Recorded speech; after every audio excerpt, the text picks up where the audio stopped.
قرائت شاهاثر علامه باباجان غفورов توجیکان، تاریخ قدیمترین، قدیم، عصر میانه و دوره نو. گفتاری 69.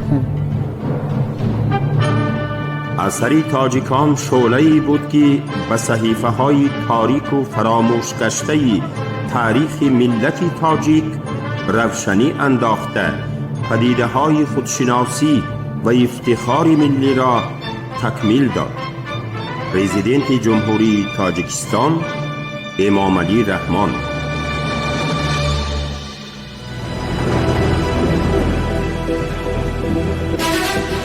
خلق تاجیک در عصر 11 ابتدای عصر 13 دولت غزنویان، قره‌خانیان، غوریان و خوارزمشاهیان. روزی راهزنها روی دروازه‌های قلعه سمرقند نوشتند: ما مثل پیازیم، چه قدری که بدروند همان قدر میرسیم. ابراهیم تمغاج خان امر کرده است که جواباً چنین نویسند: من اینجا مثل باغبان هستم، چه قدری که سبزید همان قدر میدروند.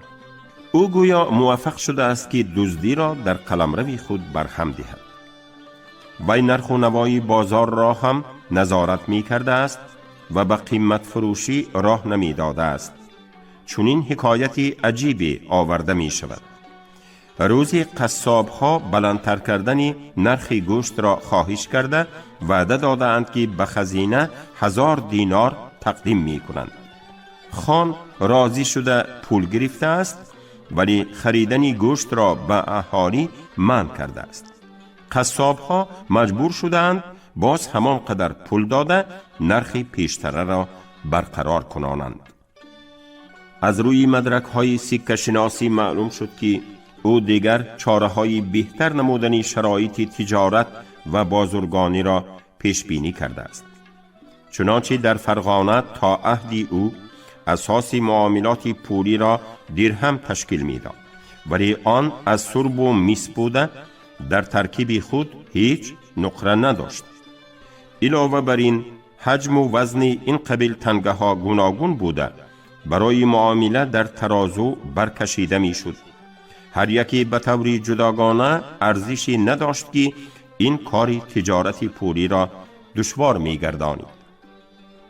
ابراهیم این پولها را بیکار کرده در فرغانه درهم‌های گرده نقرگی و میسی را جاری نمود. این پولها به طور جداگانه و دانگی به معامله در آمده برای پیشرفت تجارت پولی شرایط مساعد فراهم آوردند. این قبیل تدبیرات ظلم فیادالی را کمتر نکرده باشند هم، ولی پیش زیاد شدن آن را گرفتند. اینک در شرایط دولت فیادالی خود همین هم یک حادثه پروگرسیوی به شمار می رود. چون این سیاست ابراهیم تمغاج خان را دو پسر و نبیره او شمس الملک نصر، خیزر و احمد تا یک اندازه دوام دادند. مناسبت بین این پادشاهان قره‌خانی و روحانیان صحیفه خیلی جالب و هنوز کم تحقیق شده تاریخ آسیای میانه را تشکیل می نماید. این مسئله را باید همچون قسمتی از سیاست داخلی آنها بررسی نمود. منبع‌ها هم ابراهیم تمغاج خان و هم پادشاهان دیگر را مسلمانان کامل، مردان پارسا نامیده، نسبت به روحانیان و خصوصاً بعضی نمایندگان آنها با احترامی بزرگ مناسبت داشتن آنان را خاطر نشان نمودند. با وجود این در عهد حکمرانی هر یکی از این پادشاهان محض با روحانیان ضدیت‌های تند و تیز به عمل آمده کار تا به قتل و کشتار می رسید. بلشکوف دریافت که تبعه‌های از طرف احمد تعقیب دیده و به مصادره مال و ملک محکوم شده طبقه بالایی جمعیت فیادالی بودند. این نقطه نیز مهم است که اشراف فیادلی طایفه های بادیه نشین همراه روحانیان برآمد می کردند.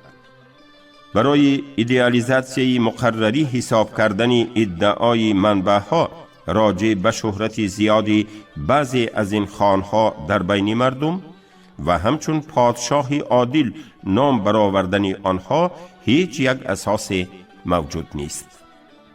در پس این همه دلیل و مدرک های پراکنده، سیاست داخلی ثابت قدمانه نمایان است. ظاهراً این خانهای قرخانی به مرکزیت دادن دولت قرخانیان آسیای میانه سعی و کوشش داشتند. طبیعی است که در این کار دشمنی آنها فیادلان بادیه نشین و روحانیانی از قوتگیری حاکمیت خانی ناراضی بودند. مصادره مال و ملک در شرایط چنین مبارزه یکی از وسیله های از جهت اقتصادی ضعیف گردانیدن دشمنی سیاسی به شمار می رفت. اگر ابراهیم تمغاج خان با راه اشغال نمودن بعضی ولایت ها حدود دولت خود را وسیع تر کرده باشد، وارثان او در ساحه سیاست خارجی و هنری حربی به چیزی موفق شدن نتوانستند.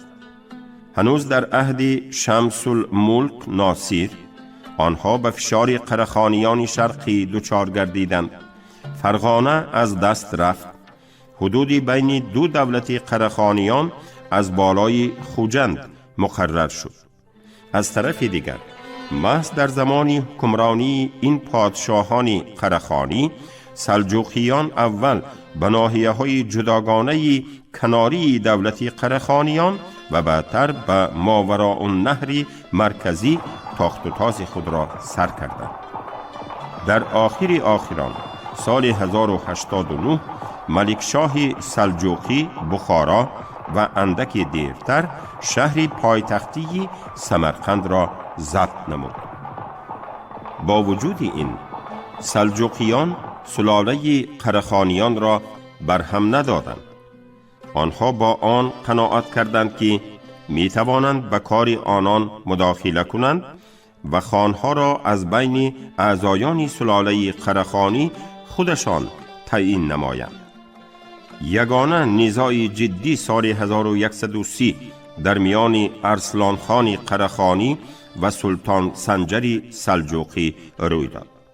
تقریباً 30 سال قبل از این، در سال 1102 یکی از قرخانیان شرقی ماوراء النهر را به دست درآورده حتی تا حدود ملک سلجوقیان رسید، اما در محاربه ضد سلطان سنجر کشته شد. پس از این سلطان سنجر ابیره ابراهیم تمغاج خان محمد ثانی ارسلان خان را به تخت نشاند. محمد قریب 30 سال حکمرانی نمود و با فعالیت بناکاری خود شهرت یافت. به وی مثل گذشتگانش با روحانیان مبارزه بردن لازم آمد. پس از آن که در نتیجه سوء قصد روحانیان پسری ولیعهدش به قتل رسید، او برای کمک به سلطان سنجر مراجعت نمود. سلطان سنجر با قوه زیادی عسکری به سمرقند آمد، ولی ارسلان خان که خود دشمنانش را مغلوب کرده بود دیگر به کمک احتیاج نداشت. از روی شهادت بعضی سرچشمه ها وی حتی برای کشتن سنجر قاتلی فرستاد.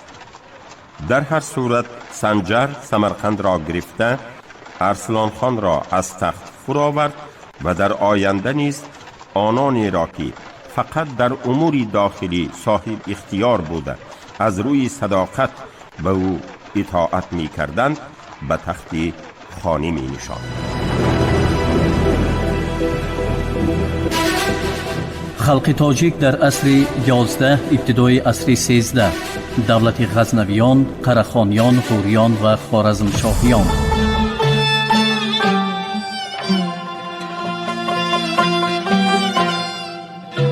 قرخانیان و قرخیتایی ها.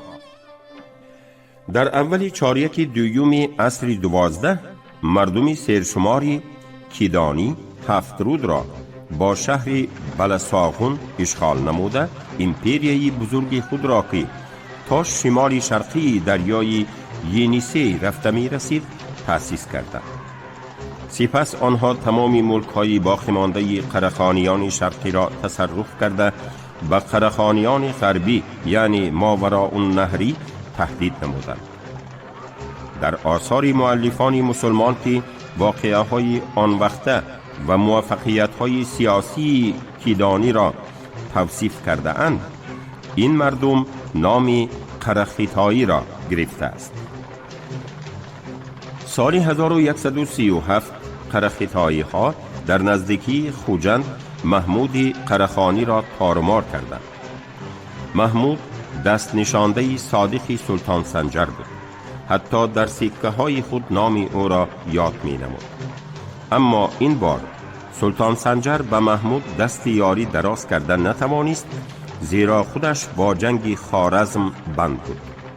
درست است که قرخیتایی ها در چنین مورد برای غلبه از فرصت استفاده نبردند. ولی چند سال نگذشته قرخیتایی ها در جنگ سختی حل کننده به قشون متحده محمود قرخانی و سلطان سنجر سلجوقی چنان ضربه وارد آوردند که در تاریخ این سه سلاله به اعتباری مرحله اهمیت پیدا نمود. این حادثه 9 سپتامبر سال 1141 در دشت کتوانی نزد سمرقند به وقوع پیوست. قشون‌های سلجوقی و قرخانی تماما تارمار گردیدند. سلطان سنجر و محمود عقب نشستند. قرخیتایی ها باشند بخارا و تمام ماوراءالنهر مرکزی را ضبط نمودند. تناسب قوه های سیاسی آسیای میانه تغییر یافت. قرخیتایی ها هم مثل سلجوقی ها سلاله قرخانیان را از بین نبردند، بلکه به وصل خود مبدل کردند. قرخانیان می بایست به گورخان سردار دولت قرخیتایی ها خراج می دادند.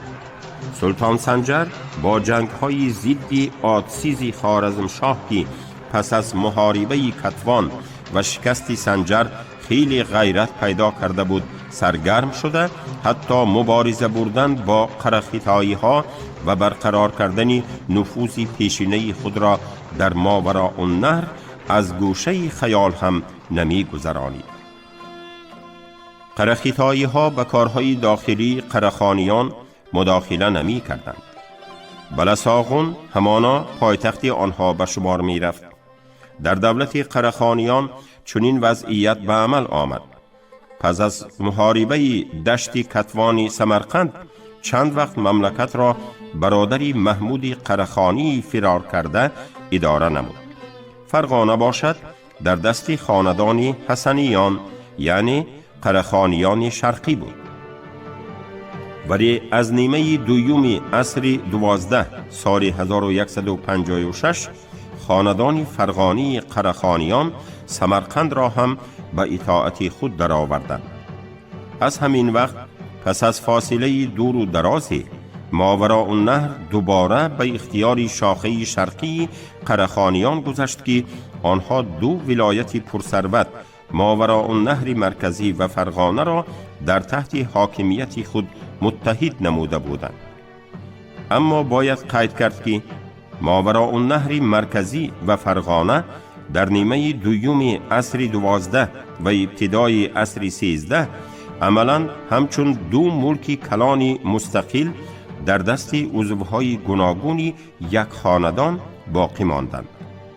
مرکزی یکی سمرقند و مرکزی دیگری اوزگند متصل با اختیار خود به طور فراوان پول می برآوردند. هر شهر به نام حاکم خود با تمام عنوان و لقبهایش سکه می زد. به هر حال سمرقند پایتخت تمام دولت نیز حساب می شد و حاکم آن اسمن سردار سلاله به شمار می رفت. این افاده خود را در آن می یافت که عنوان و لقبهای حاکمان سمرقند از حاکمان فرغانه بلندتر بود. غیر از این در این وقت هم املاکداران خردی و سلمقام نیز وجود داشتند، ولی آنها دیگر وزن سیاسی در عصر 11 داشته خود را از دست داده بودند. در این باره نسبت به عصر 11 خیلی کم شدن سکه ها در عصرهای 12 و ابتدای 13 که به نام عملداران خود برآورده می شدند شهادت می دهد. فقط صدرهای بخارا مقام مخصوصی داشتند. آنها یک نوع خاندان نمایندگان روحانیان عالی رتبه محسوب می یافتند. لقب آنها هم صدر جهان بود. اولها وظیفه عالی روحانی شهر را ادا می کردند، ولی بعدتر به امور اداره نیز بیشتر دخالت می کردگی شدند. با نفوذترین آنها نه فقط در اصل بخارا را اداره می کردند، بلکه حتی ظاهرا هم منصب حاکم شهر را گرفته بودند. مناسبت آنها با قرخانیان سمرقند نهایت مرکب بود. صدرها حاکمیت عالی آنها را اعتراف کرده سکه ها را به نام آنها می زدند. گاه حاکمیت بخارا تماما به دست قرخانیان می گذشت، گاه برعکس صدرها صاحب اختیار شده خودشان از قرخیتایی ها خراج می گنداشتند. آنها که بی این هم برای افزودن ثروت خود از راه و واسطه های گوناگون به طور فراوان استفاده می بردند، با بهانه خراج غنداری باز هم زیادتر غنیمت به دست می آوردند.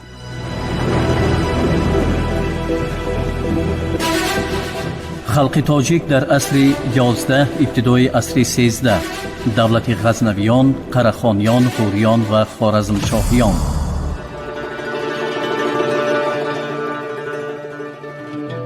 خوارزم و دولت سلجوقی. غلبه قرخیتایی ها در سال 1141 سلجوقیان را خیلی ضعیف گردانید. دیگر از واقعه های قابل دقتی که در این دوره به عمل آمده، یکی از عامل های رو به سقوط نهادن دولت سلجوقی گردید، همچون مرکزی سیاسی سربرداشتن خوارزم بود. سرسلاله خاندان خوارزمشاهی انوشتیگین هنوز در زمان ملکشاه سلجوقی به واسطه خدمت و لیاقتی که از خود نشان داده بود حاکم خوارزم تعیین گردید. بعد از وفات انوشتیگین حکمرانی خوارزم به طریق میراث به پسر او قطب الدین محمد 1097-1127 رسید. قطب الدین محمد لقب خوارزم شاه را گرفته در تمام دوره حکمرانی خود از فرمانبردارترین حاکمان سلطان سنجر حساب می شد. بعد از سر او حکومت خوارزم به پسرش آدسیز 1127-1156 گذشت که این شخص را ممکن است اساسگذاری حقیقی دولت بزرگی خوارزمشاهی نامید. آدسیز و وارثان او از هر یک لحظه موافق استفاده برده تمام سعی و اهتمام خود را به خرج دادند که به مقابل دولت سلجوقی استقلالیت خوارزم را تأمین نمایند. آدسیز در سالهای اولی حکمرانی خود به سلطان سنجر سر اطاعت فرود آورده در لشکرکشی های او اشتراک می کرد. اما وی در عین زمان با راه مطیع کردن قبیله های همسایه بیش از پیش قوت می گرفت. با او میسر گردید حتی آن محل‌هایی را که در حیات بادیه نشینی خیلی اهمیت داشتند، از جمله زمین‌های پایین دریای سیر و نیم جزیره منقشلاق را اشغال نماید. آدسیز پس از این طریقه مستحکم کردن موقعی خود 3 مرتبه 1138 1141 42 و 1147 48 بر ضد سلطان سنجر سر برداشت، اما موفقیت به دست آوردن نتوانست. نهایت در ماه ایون سال 1148 آدسیز به پیش سلطان سنجر حاضر شده کاملا فرمانبردار دولت سلجوقی بودن خود را شخصا عرض کرد. بعد از این آدسیز اگر چندی تا آخری عمر خود از اطاعت سلجوقیان سر نپیچید، لیکن در هر صورت برای استقلالیت خوارزم و تأسیس دولت بزرگ آینده خوارزم شاهیان زمینه‌های مساعد حاضر کرده توانست. از همان وقت یعنی از میانه‌های عصر 12 حاکمیت سلجوقیان در خوارزم موجودیت خود را فقط اسماً نگاه داشت. در اولهای نیمه دوم عصر 12 در ماوراءالنهر و نواحی شمال افغانستان کنونی واقعه دیگری روی داده بیشتر باعث از بین رفتن دولت سلجوقی گردید. در سال 1153 ترکان غوز آغوزها که در نواحی بلخ بادیه نشینی می کردند به مقابل سلطان سنجر شورش برداشتند. سببگار شورش ناانصافی های از حد گذرای جمع کنندگان خراج بود. پس از این غوزهای بادیه نشین به ناحیه های آباد زراعتی هجوم آوردند. سلطان سنجر برای سرکوبی غوزها لشکر کشید، لیکن شکست خورده خود به دست آنها اسیر افتاد. پس از این بادیه نشینان در واحه‌های زراعتی خراسان و قسمت جنوب شرقی ماوراءالنهر به تاخت و تاز خود بی مانعه دوام نمودند. سلطان سنجر پس از 3 سال اسارت در سال 1156 خلاصی یافته به پایتخت خود شهر مرو آمد، لیکن دیری نگذشته پس از 1 سال وفات کرد و با این صورت ظاهری دولت مرکزیت پیدا کرده سلجوقی نیز از میان رفت. آسیای صغیر و کرمان هنوز در وقت سلطان سنجر استقلالیت گرفته بودند. بعد از فوت او در فارس و آذربایجان نیز ملک‌های جداگانه مستقل به وجود آمدند. خراسان از تحت تصرف سلجوقیان برآمد. خلیفه نیز در مرکز خلافت شهر بغداد موقع پیشینه خود را برقرار کرد. این وضعیت برای تحکیم استقلالیت خوارزم خیلی مدد رسانید. پسر و وارث آدسیز الارسلان 1156-1172 از این فرصت استفاده برده به مبارزه بین قشون قبیله ترکی قرلق و خانهای قرخانی ماوراءالنهر که اطاعت قرخیتایی ها را قبول کرده بودند مداخله نمود. الارسلان در این مبارزه قرلق ها را حمایه کرد. در سال 1158 او با لشکر خوارزم به خاک ماوراءالنهر داخل شده در محاربه‌ای که قرلق‌ها برای سمرقند و بخارا می بردند اشتراک نمود. بعدتر او بر ضد غوزهای خراسان مبارزه برده بعضی موفقیت‌ها به دست درآورد. در سال 1165 وی به سوی نیشاپور لشکر کشیده خواست این شهر را ضبط نماید، اما به مقصد خود رسیده نتوانسته به خوارزم برگشت. البته در چنین شرایطی اختلافات متصل داخلی درباره از ماوراءالنهر راندن قرخیتایی ها حتی فکر کردن هم ممکن نبود. غیر از این با الارسلان لازم می آمد که برای حمایه قلمرو اصلی خود تدبیرات ضروری ببیند. در حقیقت قرخیتایی ها با بهانه اینکه الارسلان باج مملکت را در وقت خود نمی فرستاند در سال 1171-1172 به خوارزم لشکر کشیدند. الارسلان فقط به واسطه ویران کردن سد دریای سیر توانست پایتخت خود را از هجوم قرخیتایی ها محافظت نماید.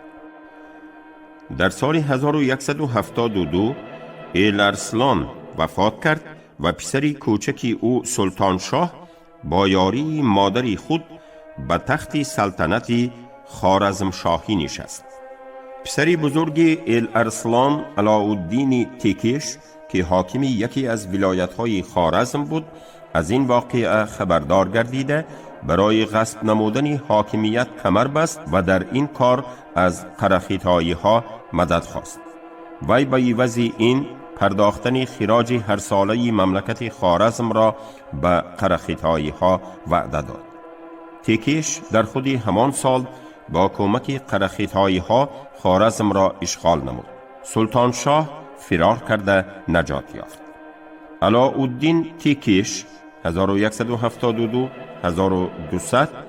پس از آن که حکمرانی خوارزم را به دست خود گرفته اندکی موقعش را مستحکم نمود، فوراً بر ضد قرخیتایی ها سر برداشته الچی آنها را که برای جمع کردن خراج به خوارزم آمده بود به قتل رسانید.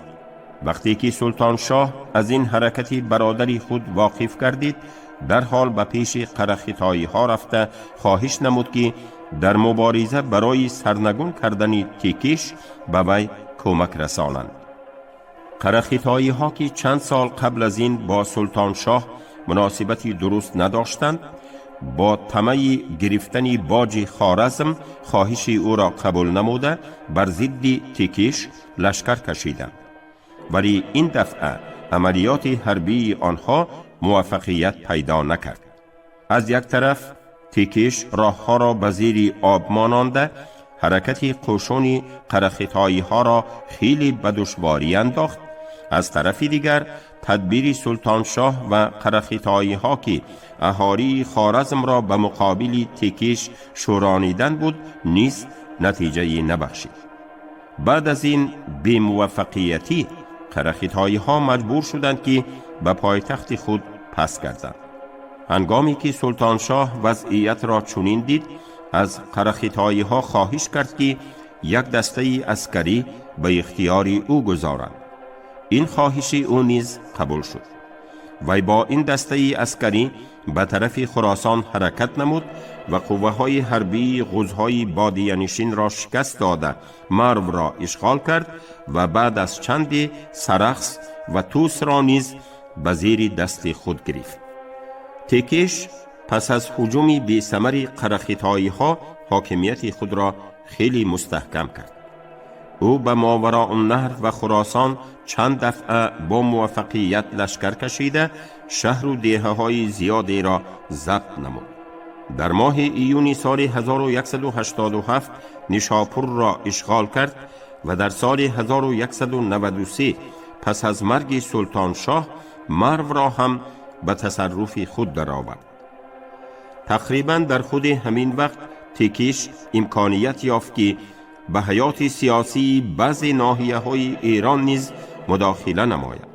سلطان سلجوقی طغرل ثانی می‌خواست که امور اداره دولت را کاملا به دست خود گرفته به اختیار خلیفه فقط کارهای دینی را واگذارد.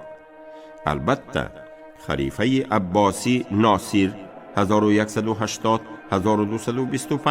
با این راضی نمی‌شد. این بود که در بین سلطان و خلیفه مبارزه شدید به عمل آمد و خلیفه از تیکیش کمک خواست. تیکیش نیز موقع را از دست نداده بر ضد طغرل سلجوقی لشکر کشید و در ماه مارس سال 1194 به قوه های حربی او ضربه مهلک وارد آورده همدان را اشغال کرد. عباسیان به زودی آگاه شدند که خوارزمشاه برای خلافت عرب از سلطان سلجوقی خوفناکتر است. از این سبب خلیفه ناصر به واسطه وزیر خود به تیکیش خبر رسانید که رسم و تشریفات درباری مرکز خلافت را به جا آورد. این تکلیف همین را افاده می کرد که تیکیش چی در امور اداره حکومت و چی در کارهای دینی باید اطاعت خلیفه عباسی را قبول نماید. تیکیش از این نهایت درجه در غضب شده وزیر خلیفه را با سخنهای درشت برگرداند.